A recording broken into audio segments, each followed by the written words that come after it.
Aujourd'hui, mettons un petit peu de côté la bande dessinée temporairement pour répondre à une question importante, y a-t-il encore de la créativité et de l'espoir donc à Hollywood? Et pour répondre à cette question, prenons le cas d'un blockbuster au budget astronomique.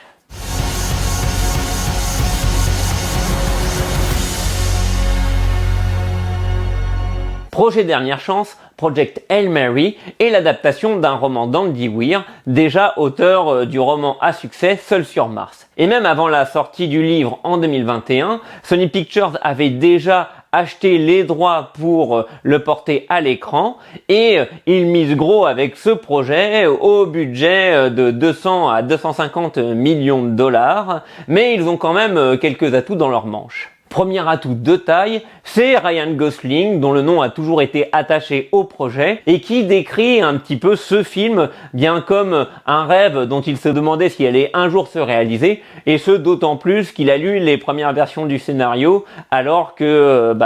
Hollywood était en plein Covid, donc voilà, les tournages étaient tous à l'arrêt. Et deuxième atout, la présence à la réalisation de Phil Miller et Chris Lord, auteurs des très sympathiques 21 Jump Street et 22 Jump Street, qui mélangent habilement action et comédie. Et puis ils se sont aussi illustrés du côté de l'animation avec le film qui les a révélés, Tempête de boulettes géantes, mais aussi La Grande Aventure Lego. Et ils ont aussi signé les scénarios de l'excellente saga des dessins animés Spider-Man, Spider-Man New Generation, donc Into the Spider-Verse, Spider-Man Across the Spider-Verse, et puis ils ont signé le scénario de Spider-Man Beyond the Spider-Verse, dont on attend impatiemment la sortie pour 2027. Allez, on y croit. Cette fois-ci, ce sera pas reporté, c'est la bonne. On peut donc dire que malgré les risques financiers évidents par rapport aux sommes engagées, eh bien Sony, accompagné d'Amazon, ont quand même su mettre les chances de leur côté et au final, sans faire durer le suspense plus longtemps quant à mon avis sur le film,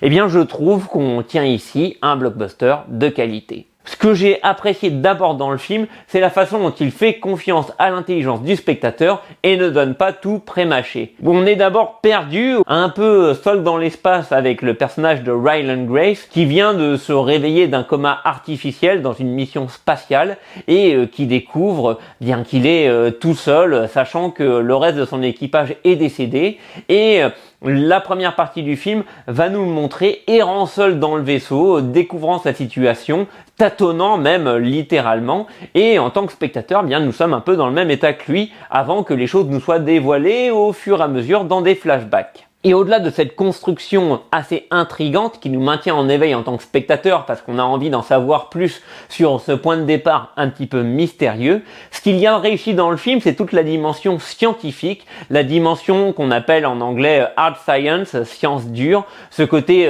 science-fiction basé sur des concepts scientifiques très précis. C'est quelque chose qu'on avait déjà dans Seul sur Mars, pour lequel l'auteur avait fait pas mal de recherches scientifiques, et on a ici la même idée, la même ambiance avec beaucoup d'expériences scientifiques qui sont le moteur du récit, que ce soit dans les flashbacks ou même dans le récit au présent. Ce qui ne veut pas dire pour autant qu'on n'a pas une dimension spectaculaire au film. Avec des centaines de millions de dollars de budget, on en attendait quand même pas moins. Et ici, on a une image particulièrement soignée, signée Greig Fraser, directeur de la photographie des magnifiques dunes de Denis Villeneuve. On a une mise en scène assez inventive, toujours lisible, mais avec de bonnes idées, notamment pour faire les transitions à chaque fois entre l'intrigue au présent et puis les flashbacks, et évidemment des plans de toute beauté dans l'espace qui justifient pleinement le tournage en IMAX et d'aller voir ça au cinéma. Et oui, parler à l'intelligence du spectateur et lui en mettre plein les yeux, c'est déjà très bien,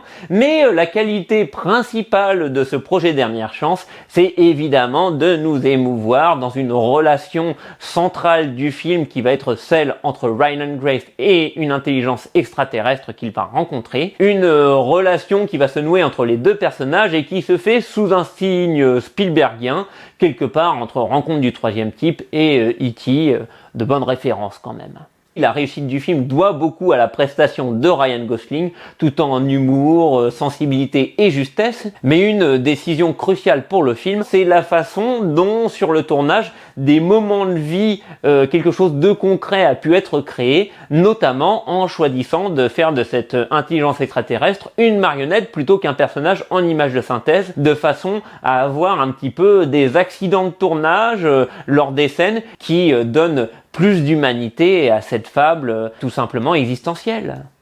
Et pour la part d'humanité du film, on peut compter du côté des flashbacks sur la toujours remarquable Sandra Hüller, actrice allemande multi-récompensée pour des films art et SM et qui commence à avoir une carrière internationale, qui va jouer même prochainement avec Tom Cruise, donc c'est encore une nouvelle étape dans sa carrière, qui nous prouve encore une fois, après l'excellent Tony Erdmann, qu'elle est la reine absolue des karaokés, de l'émotion dans les karaokés, une des meilleures scènes du film. Et c'est pas moi qui le dis, c'est Ryan Gosling. Petite réserve, on a peut-être dans une dernière partie, parce qu'il faut mettre du drame, quelques rebondissements parfois inutiles et des ressorts dramatiques un peu faciles, mais au-delà de ça, on n'a pas vraiment de raison de se priver de ce film de 2h30, mais très bien tenu sur ces 2h30. Et à une époque de tensions géopolitiques pour le moins angoissantes, eh bien c'est précieux, comme le dit Sandra Hüller, d'avoir une lettre d'amour à l'humanité et au meilleur de l'humanité, un film qui met en avant le dialogue et la collaboration entre les cultures, eh bien c'est une note d'espoir qui ne se refuse pas.